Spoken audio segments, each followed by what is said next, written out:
Oh my God, is this a sign? Mga be, sandali lang. May bagong pasabog na naman sa pageant world. Kumakalat ngayon ang matinding espekulasyon. Posible nga bang bumalik si Ilana Aduana sa Miss Universe Philippines? Pero ang tanong, bakit namin to nasasabi? Dahil kamakailan lang, nirepost mismo ni Ilana ang isang video na may caption na MUPH 2026. Simple? Oo.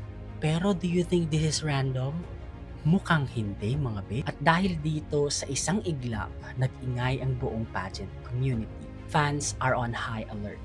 Speculations everywhere. Kaya ang tanong ngayon, sign na nga ba ito ng isang matindi at napakalaking comeback?